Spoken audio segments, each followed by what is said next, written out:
Good evening, everyone. Hope you're having a good day. I hope you was in a shady spot today. Haven't tried new Parmesan stuffed I crust? was Sign in or sign up for Domino's Rewards to get one for 50. working on my wall, finishing my wall up today. If any of you have seen my stone wall that I've been laying, so I've got the top of it poured now. The cap that I was making, you know, out of concrete, I finally got that finished today, and that's a blessing. But it's surely been a job for sure. Christian outdoorsman. Hey, brother, what's been going on? I just decided I'd hop in here and have a little chat with you all this evening, see if maybe YouTube will let it happen. We don't know yet. What you been doing, you all? That's like I say, I've been working on that stone wall out there now for, let's see, this makes 5, 6, 7, 8, 9 days. So today I finally got the cap finished up. Yeah, I've been watching your fishing there, buddy. Brother Thomas, you've been doing a whole lot of fishing, ain't you? Huckleberry. Cool. Uncle Sasquatch. Uncle Sasquatch, it finally cooled down up here just a little bit. It got a little bit cloudy. Got a little bit cloudy. So I went out there and I cleaned up all the mess around the front of the house and best I could. And got all that stuff straightened out so that wouldn't be stumbling over stuff walking around. But anyway, like I say, the top of the wall is done now, except for I need to undo some of the stuff around the top of it where you frame it in. That's the hardest part about pouring concrete. I think it's not pouring the concrete; it's getting it all framed up the way you want to get it to have the shape that you want. And when you're doing it all by yourself, now that's a whole lot of fun as well. A few minutes ago, I was sitting there watching Celebrate Appalachia. They were cooking supper. They were cooking squash and they were cooking new potatoes and they had green onions and just several different things there for supper. Bush beans or something she was cooking. What's up, James? But anyway, that's what I've been doing there for the last 15 or 20 minutes. I just got finished watching that video they put up. How many of you folks watch Celebrate Appalachia? I know brother Jimmy Newton does. Very, very good channel, really wholesome, down to earth. Just, people just living their life. But I'm telling you one thing, when they start cooking on there, I start getting hungry really, really quick. I run in there, went in the refrigerator and got me some. I don't remember what I drug out there to sort of curtail that hunger, but after I got done watching that their video, I said, "Man, I've got to go get me something to eat." So that's what I did. You didn't need no fertilizer this year. What did you plant there, Huckleberry? Just a whole bunch of stuff.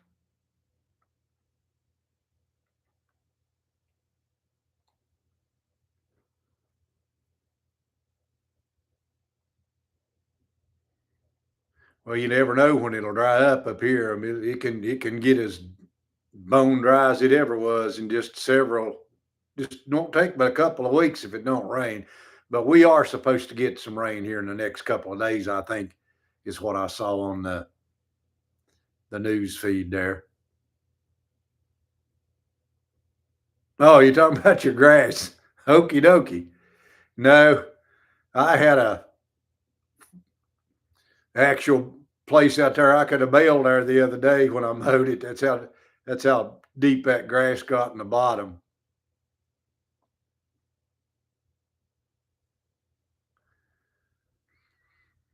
You gonna get some rain, James? Is that what you're saying? Now I was going to show this on this live here, you guys. You remember that camera that they give me to put up?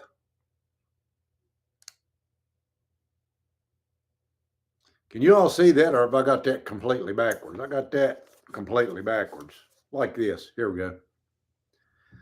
This VOP camera is an excellent camera, but to get animals to leave it alone so that it will work right and not get destroyed has been pretty much an aggravation for me. I left it on the mountain on East River Mountain, James, there for James and Thomas knows exactly where that's at. I left it up there above the tunnel for 3 weeks. And I was watching it, and then I quit seeing the thing. Now, the bear,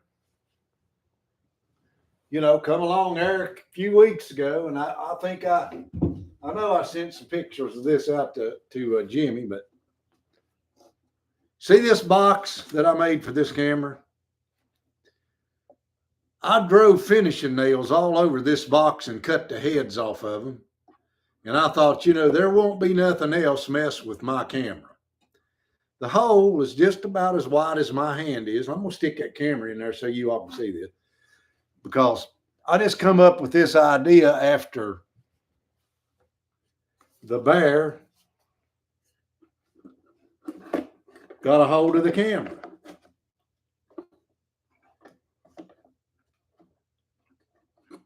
So I'll stick it in there so you can see it. Of course, I put the charging station on top of it and shortened the cord on it. By the way, these cords, you guys, if you want to shorten one of them, they ain't got but 2 wires in it.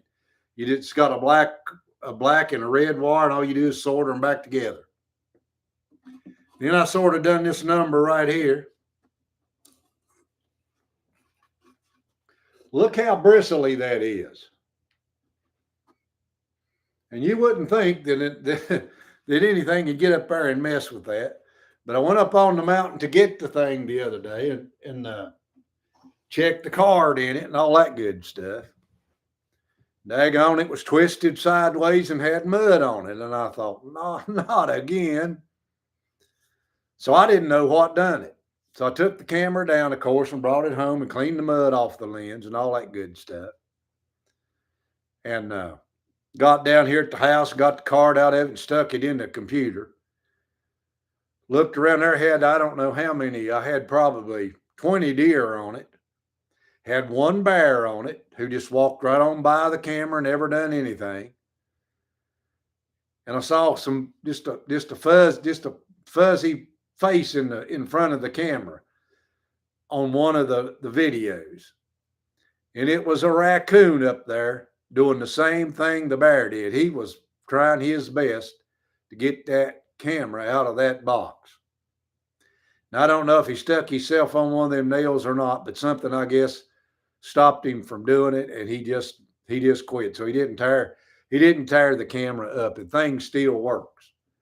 But the bear didn't get it. A daggone raccoon got up in there and tried to mess with it. Hello, Lisa. Good to see you this evening.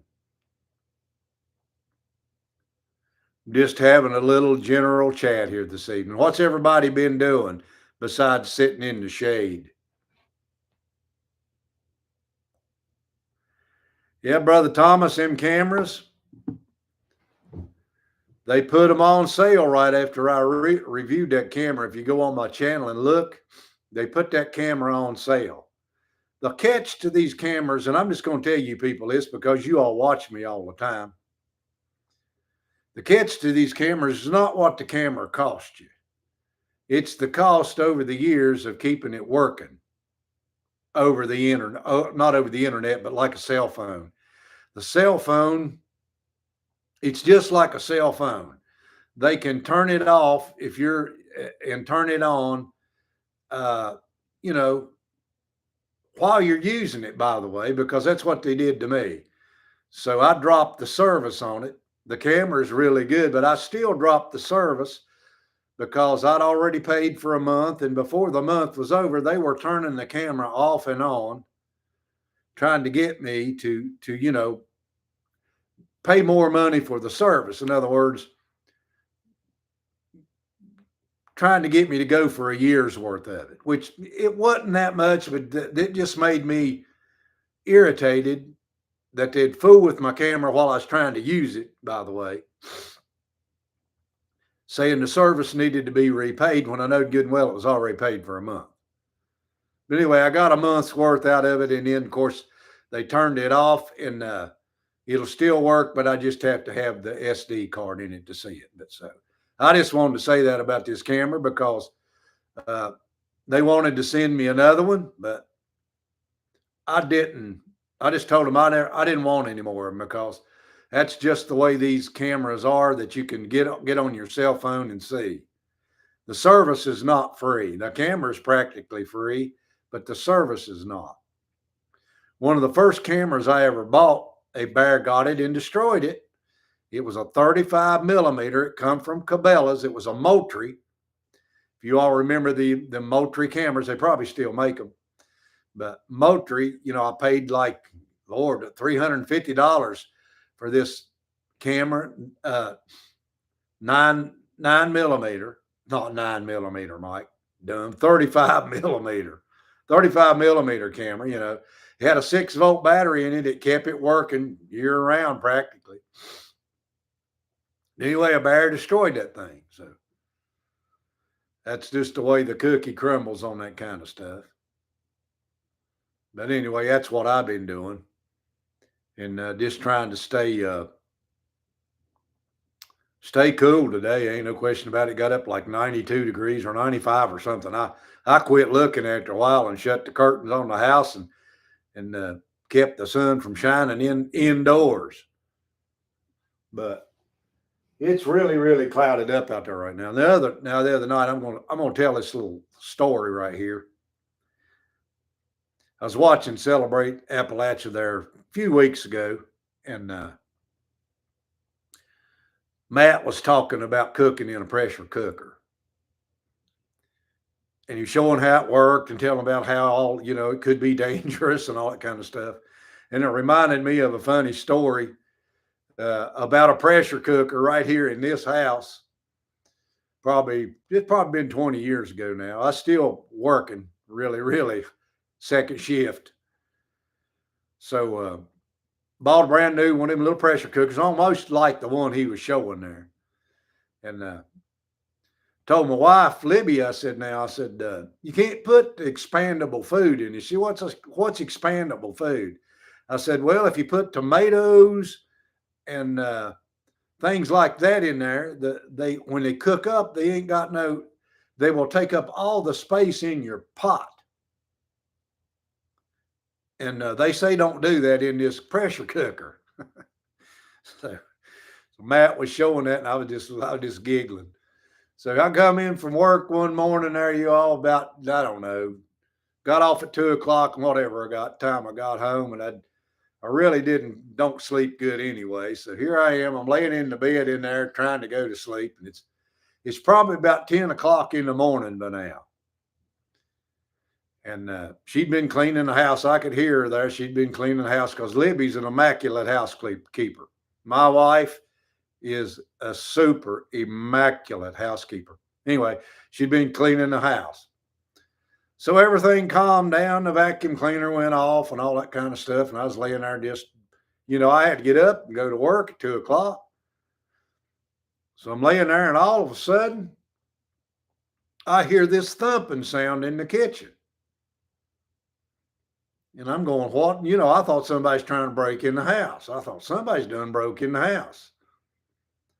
So I run in there, jump up, run in the kitchen, and there's that pressure cooker. It had done jumped off of the stove, and it looked like a machine gun on a turret turning round and around right in the middle of the kitchen floor. That thing was just spinning round and round and round and round and round.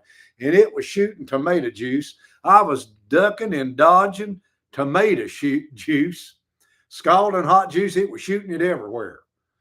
And she come running. She had went in the bathroom to wash her hair, and she come out and she had her hair covered up with that towel. You know how they look, the girls look when they got their head all wrapped up in the towel.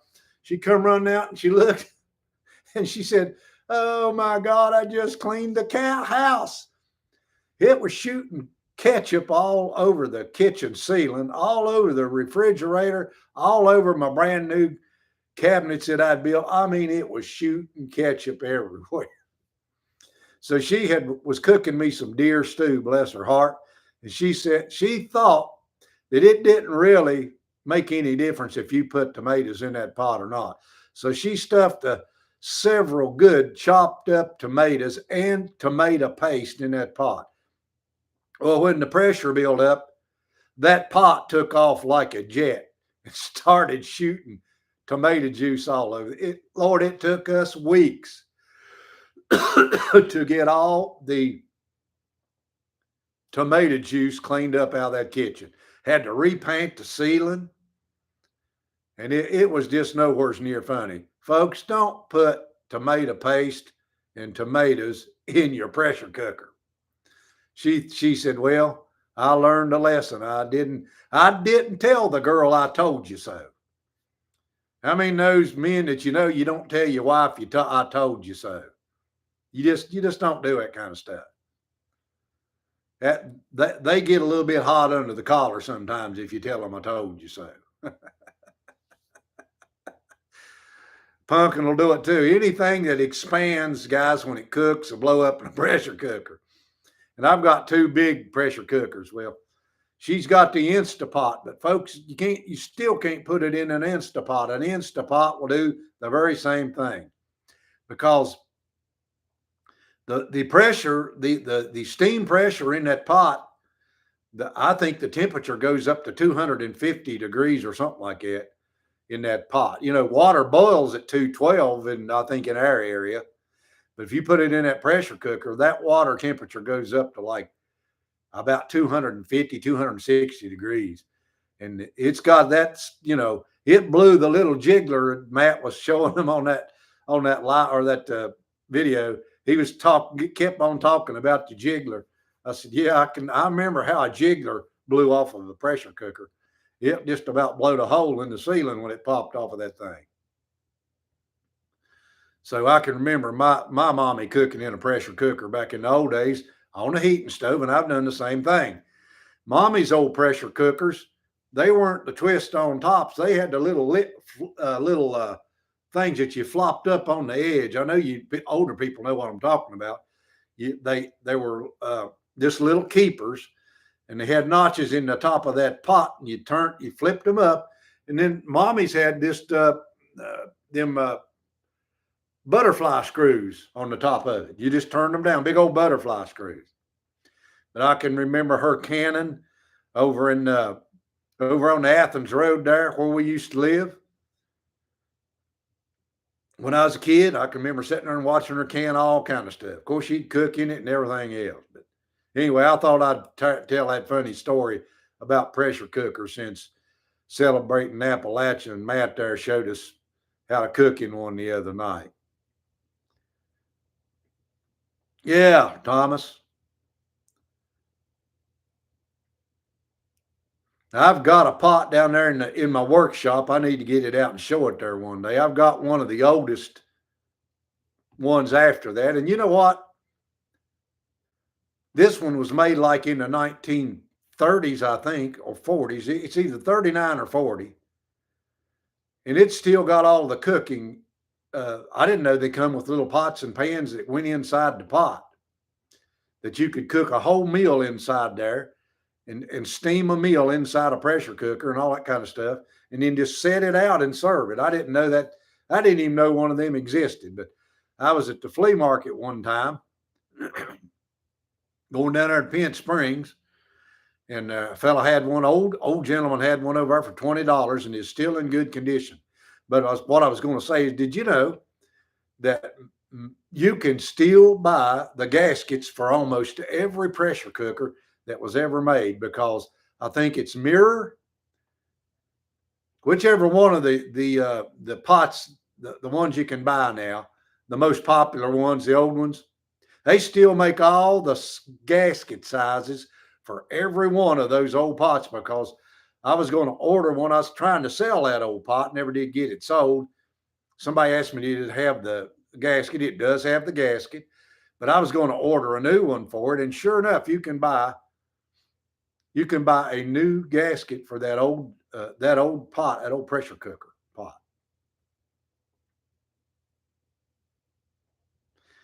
Yeah, Brother Thomas, I ain't been down there in a long time now. I just don't. There's so many people in there, and you can't find a place to park if you don't get there early. And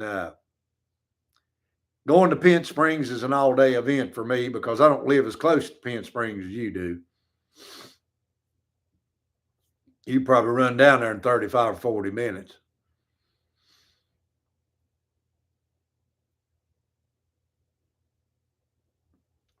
But it's a big flea market. If you want it, you can find it in Penn Springs Flea Market. There's no question about it. So anybody out there got a garden going this year? I don't have a garden. I've said many times now here lately that the white-tailed deer just don't let me have a garden. I got little raised beds out there, which is what I'm working on in front of the house. But other than that, I just can't. I'm not going to put up a 10-foot high fence to keep white-tailed deer out of it.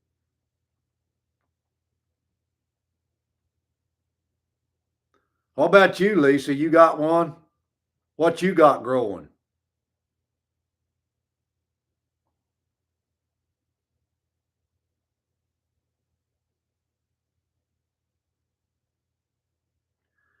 Brother Thomas Shepard, I saw you pop up there, brother, while I was running my trap there.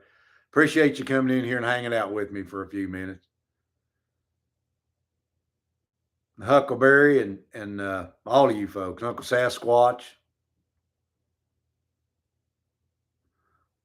Let's all play. I see you in there.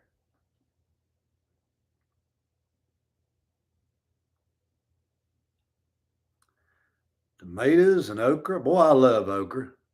And jalapeno peppers. I like those. Chili peppers. A few other things. Good.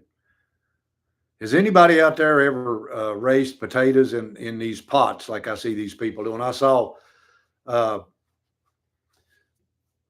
lady there on that Celebrate Appalachia there a minute, going out in the yard and she was getting potatoes out of that raised pot. Any of you all ever done that and had any success with it?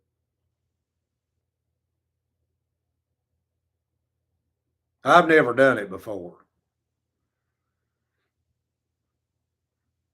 I see a lot of videos about it, but I don't know if it's works good or bad. Anybody know?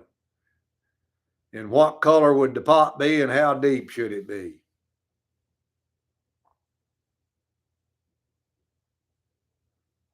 Because I thought that was interesting. I think I might try that out maybe next year. I think it's too late and hot now to try that.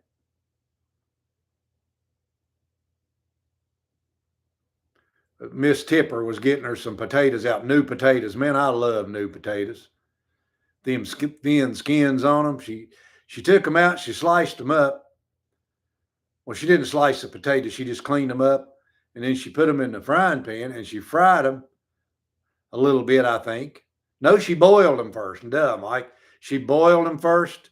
Then she put them in an oven and baked them. And when them folks went to eat, man, I just started getting plumb hungry.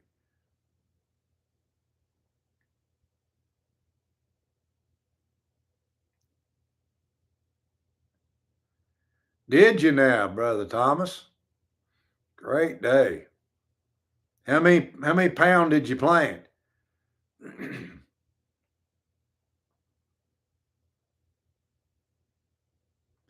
Brother Thomas, I'll tell you a story about that place we lived up on the Athens Road, right above that old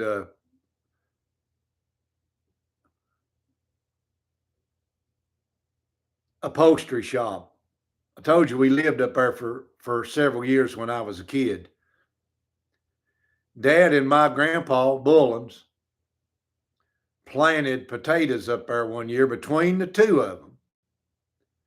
And you won't believe this, but they growed 50 bushels of potatoes up on top of that hill right there above that church there where we lived in that little old house. I can remember it because Daddy buried those potatoes under straw like they did in the old days. Right in the middle of the garden, he just piled them potatoes up, covered them with, I don't know how thick the straw was, but he covered them potatoes with straw, and he buried them under about a foot of dirt. We played King of the Mountain on top of that pile of potatoes. Well, in the dead of winter, I remember that. It was in the 50s now. It come one of the worst, gosh, one of the worst snowstorms West Virginia's ever had in the 50s when I was a kid. I remember it piled up outside the front door of that old house deeper than I was tall. But Daddy would go up there and he just dug a hole in the side of that dirt hill there where them potatoes was. He'd reach in there with his bucket and he'd get him a bucket of potatoes out for us to eat. And he'd plug that hole back up. And it was just like keeping those potatoes naturally insulated against the freeze and like in a cellar under the house. Anybody else ever done that? But Dad told me that they had grown 50 bushels of potatoes between Grandpa because Dad had 7 kids to feed. And then Grandpa was raising some grandkids. You know how that stuff goes. Anybody know how that goes?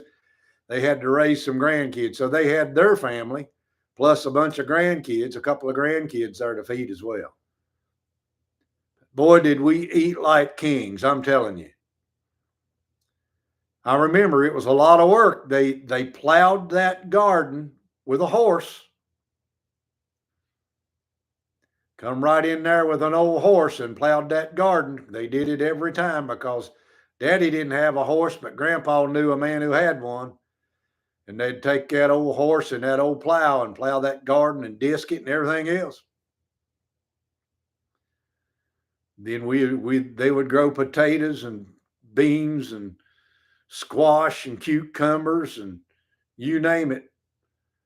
We eat like kings, and it really didn't cost that much money to do it neither, I don't think, back in those days. But you had to have, somebody that was knowledgeable about gardening, and Dad was, and of course my Grandpa Bullins, he's very knowledgeable, born in 1898.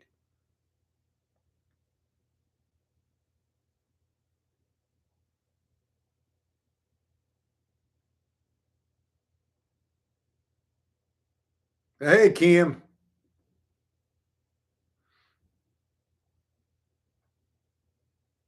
So what did somebody say?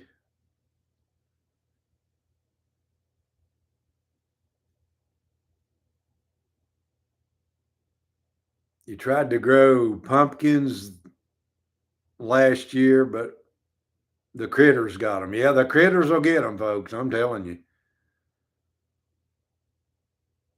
Now, where I used to live up on East River Mountain, I took care of the critters. They didn't bother my garden, and I had one every year up there for over 15 years when we lived up there, when the kids was first born. Critters didn't bother my garden because I ate the critters.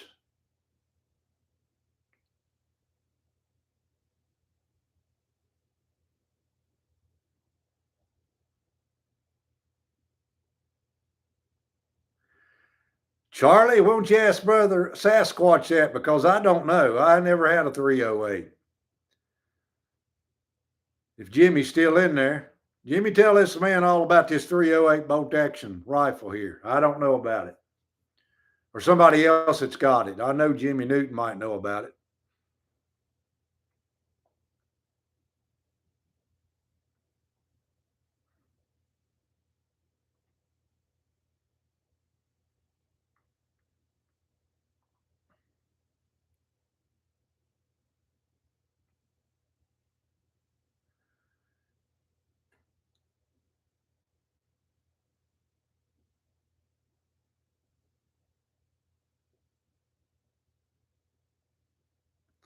Yeah, I agree with you. Bolt action is the bolt action is going to be the most accurate one.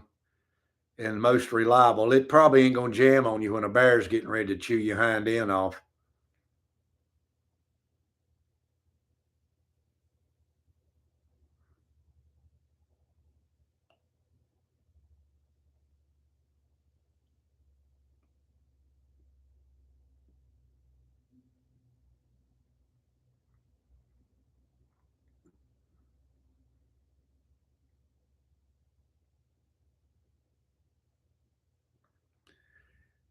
Kim, that 308 knock you down.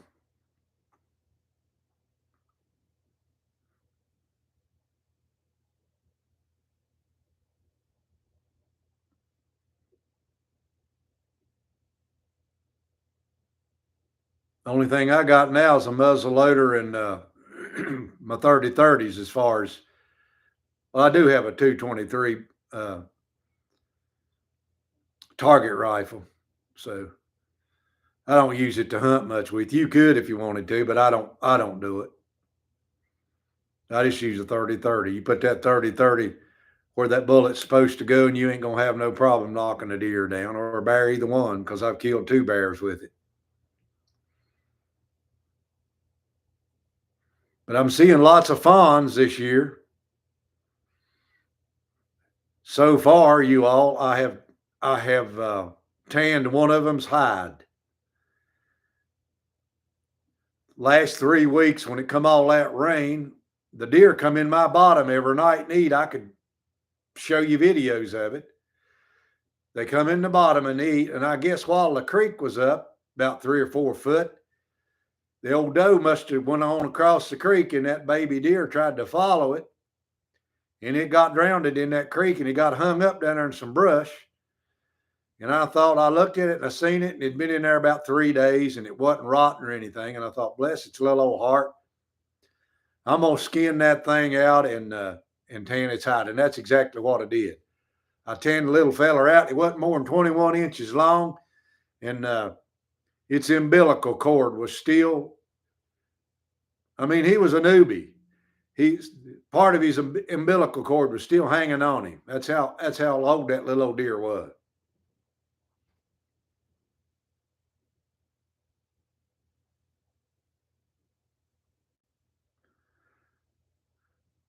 Well, Uncle Seth, what is your favorite deer rifle that you like the best?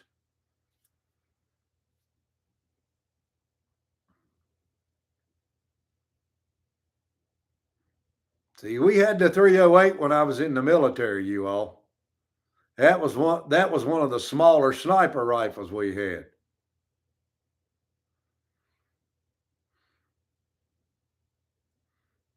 I don't remember which model it was, but I can remember seeing it in the arms room.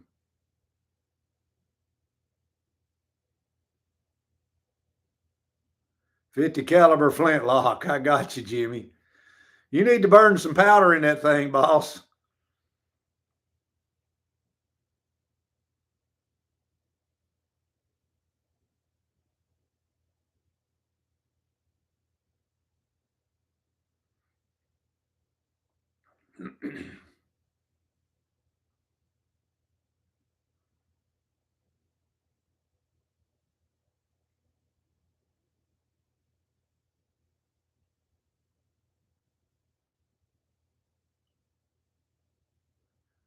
Remington 700. Yep. My grandpa had one of them.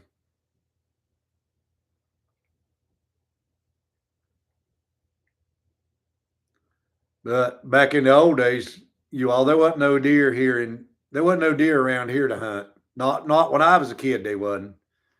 If you deer hunted, you had to go somewhere up north, West Virginia. There were no deer around here. My grandpa Reed lived to be almost 100 years old. He never killed a deer. There wasn't none to hunt. When he was born, there was no deer here to hunt.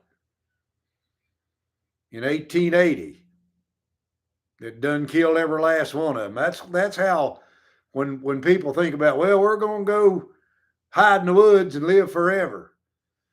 Well, when everybody goes to hide in the woods to live forever, there ain't going to be no game left for anybody. because the woods is your grocery store. Hey, Frank, what's going on, buddy? Good to see you this evening. 7mm 08. I bet that thing will knock one down, brother.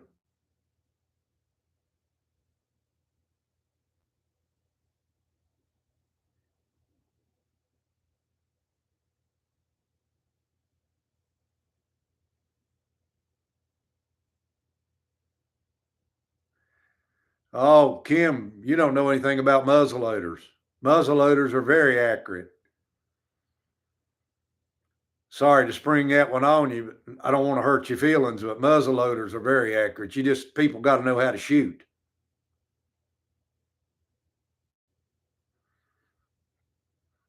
Yeah, it's like that 7mm Magnum my son's got. He hunted with out in New Mexico. You better have your earplugs on when that thing went off. And he had a suppressor, or not a suppressor, but had one of those. I don't know what you call it on the end of it. That blast doohickey. What do you call them things? It's got the holes in the end of it. Man, that thing was loud.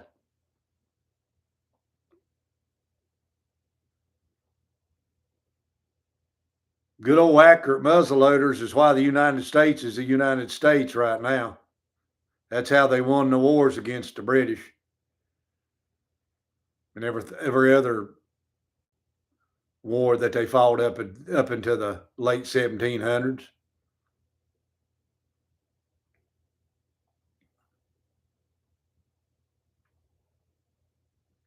My grandpa Reed was a sniper in the Civil War. I don't know what kind of gun he had, but he had a muzzleloader.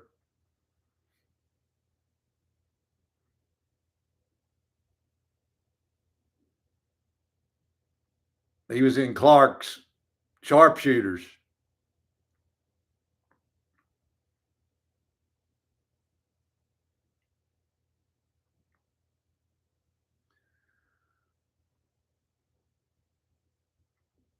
Well, guys and gals, hey, Brenda, what's going on down there? Mobile County, Alabama.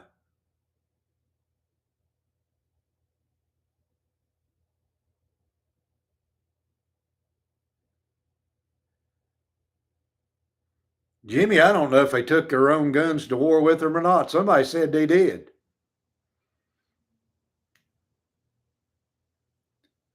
And yes, sir, he was a Confederate.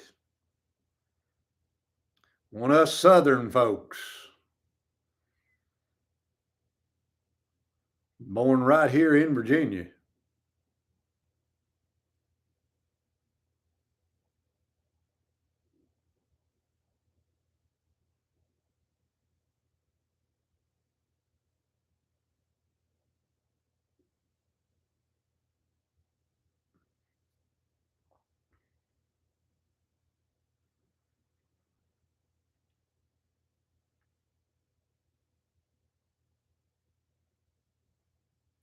How's your garden doing, Frank? Did it dry up? I know you was working like a dog on it.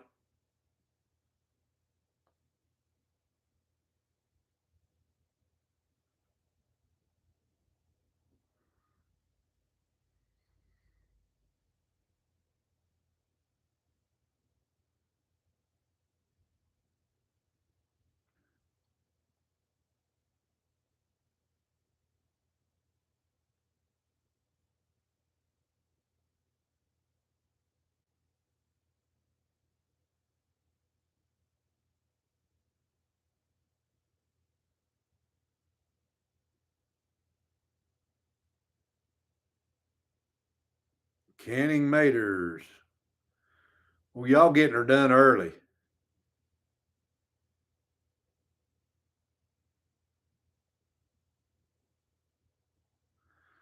Yeah, I know it, Frank. It didn't take it long, did it? Your water runs away down there where you're at pretty quick on that ridge. My bottom don't never get dried completely up. I can get stuck with a lawnmower in it in several places in my bottom. It's just a swamp. But I had 3 different garden plots in it there years ago till I got done fighting with the deer. Just got tired of fighting with them. Got tired of feeding them. Too much work. But maybe here in the next 24 hours we'll get a little bit of rain, Frank.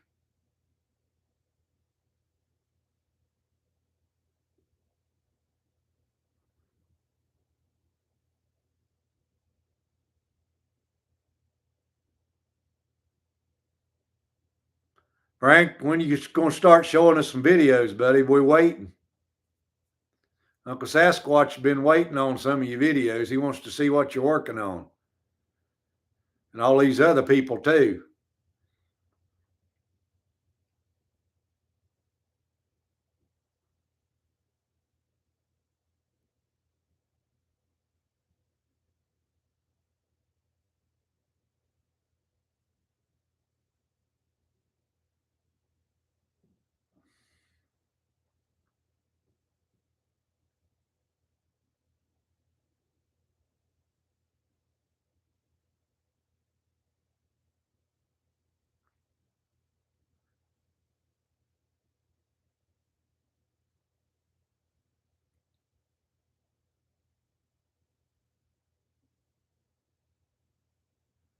Anytime, Frank. Give me a call anytime, brother. Anytime. Well, folks, I'm going to get out of here and let you go. I know you all got things to do, and I didn't schedule this. I was sitting upstairs looking out at the robins trying to peck the ground out there where it's still hard. It's hard as a brick, and the worms ain't moving too good. But they were picking up a bunch of bugs and stuff like that. So I thought, man, I'm going to run downstairs and see if YouTube will let me go live for a few minutes.